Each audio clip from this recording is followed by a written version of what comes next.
ಶ್ರೀರಾಮನ ನ್ಯಾಯ ತೀರ್ಪು.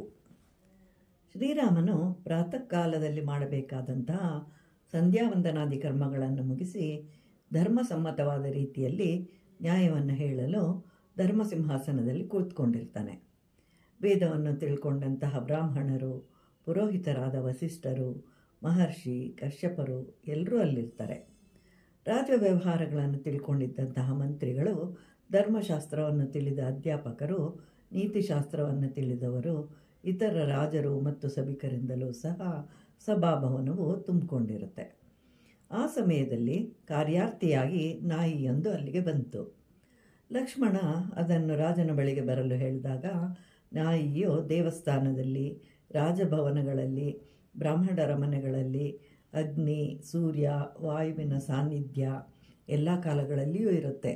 ಆದ್ದರಿಂದ ಅಧಮರಾದ ನಾವು ಅಂತಹ ಸ್ಥಳಗಳನ್ನು ಪ್ರವೇಶಿಸಲು ಯೋಗ್ಯರಲ್ಲ.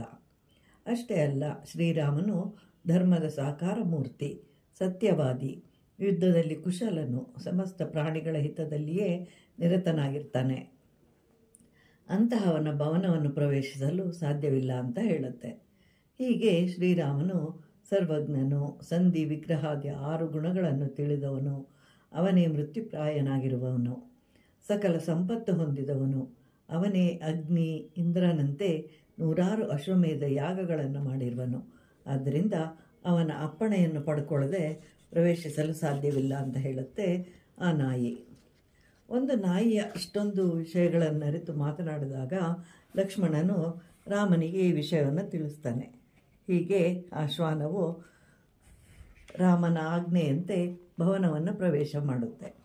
ನ್ಯಾಯ ಒದಗಿಸಬೇಕು ಅಂತ ಹೇಳಿ ಪ್ರಾರ್ಥಿಸುತ್ತೆ.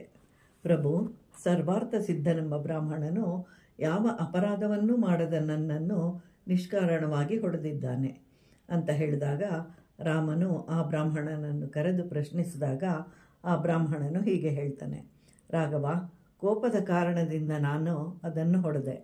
ಅದು ಭಿಕ್ಷೆಯ ಸಮಯವಾಗಿತ್ತು. ಇದು ದಾರಿಯಲ್ಲಿ ಅಡ್ಡ ಬರ್ತಾ ಇತ್ತು. ದಾರಿ ಬಿಡಲು ಕೇಳಿದರೂ ಸ್ವೇಚ್ಛೆಯಿಂದ ವರ್ತಿಸ್ತಾ ಇತ್ತು. ಅಡ್ಡಗಟ್ಟಿ ನಿಂತಿತು. ಹಸುವಿನಿಂದ ಬಳಲಿದ್ದ ಕಾರಣ ಕೋಪ ಬಂತು. ತಡೆಯಲಾರದೆ ಹೊಡೆದೆ. ಆದ್ದರಿಂದ ನನ್ನನ್ನು ಶಿಕ್ಷಿಸು ಅಂತ ಹೇಳ್ತಾನೆ. ಶ್ರೀರಾಮನು ಮಹರ್ಷಿಗಳು, ಮಹಾವಿದ್ವಾಂಸರು, ಸಚಿವರು, ನ್ಯಾಯ ವಿಶಾರದರು, ಪಂಡಿತರು ಎಲ್ಲರೂ ಬ್ರಾಹ್ಮಣನು ಮರಣದಂಡೆಗೆ ಯೋಗ್ಯನಲ್ಲ ಅಂಥೇಳಿ ಶಾಸ್ತ್ರ ಹೇಳುತ್ತೆ ಅಂತ ಅನ್ನುತ್ತಾ ರಾಜನೇ ತೀರ್ಮಾನ ಮಾಡಲಿ ಅಂತ ಹೇಳ್ತಾರೆ. ಆಗ ಆ ನಾಯಿಯು ಈ ಬ್ರಾಹ್ಮಣನನ್ನು ಒಂದು ಮಠದ ಕುಲಾಧಿಪತಿಯನ್ನಾಗಿ ಮಾಡಿ ಕಾಲಂಜರ ನಗರದಲ್ಲಿ ಇವನಿಗೆ ಒಂದು ಮಠದ ಆಧಿಪತ್ಯ ವಹಿಸಿರಿ ಅಂತ ಹೇಳುತ್ತೆ. ಅದರಂತೆ ರಾಜನು ಸಹ ಕುಲಪತಿಯನ್ನಾಗಿ ಮಾಡ್ತಾರೆ. ಬ್ರಾಹ್ಮಣನು ಅಂಬಾರಿಯ ಮೇಲೆ ಕುಳಿತು ಅಲ್ಲಿಗೆ ಹೋಗ್ತಾನೆ. ಸಭಾಸದರೆಲ್ಲರೂ ಆಶ್ಚರ್ಯಚಕಿತರಾಗ್ತಾರೆ. ಕಾರಣವನ್ನು ತಿಳಿಯಲು ಉತ್ಸುಕರಾದಾಗ ರಾಮನು ಶ್ವಾನಕ್ಕೆ ಕಾರಣ ತಿಳಿಸಲು ಹೇಳಿದಾಗ ಆ ಶ್ವಾನವು ಹೀಗೆ ಹೇಳುತ್ತೆ: ಹಿಂದಿನ ಜನ್ಮದಲ್ಲಿ ಅದು ಕಾಲಂಜರ ಮಠದ ಅಧಿಪತಿಯಾಗಿದ್ದು ಯಜ್ಞಶಿಷ್ಟವಾದ ಊಟವನ್ನೇ ಮಾಡ್ತಾ ಇರ್ತಾನೆ. ದೇವರ ಹಣವನ್ನು ಸಂರಕ್ಷಣೆ ಮಾಡ್ತಾ ಇರ್ತಾನೆ.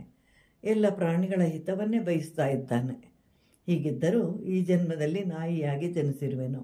ಇನ್ನು ಈ ಕ್ರುದ್ಧನಾದ, ಧರ್ಮದಿಂದ ನಡೆಯದ, ಅವಿದ್ವಾಂಸನಾದವನಿಗೆ ಮಠಾಧಿಪತಿಯಾದರೆ ಅವನು ಅಧೋಗತಿಗೆ ಹೋಗುವನು. ಹಿಂದಿನ 7 ತಲೆಮಾರು ಹಾಗೂ ಮುಂದಿನ 7 ತಲೆಮಾರಿನವರನ್ನು ನರಕಕ್ಕೆ ಕೆಡೆಯುವುದು ನಿಶ್ಚಯ ಅಂತ ಹೇಳುತ್ತೆ ಆ ನಾಯಿ.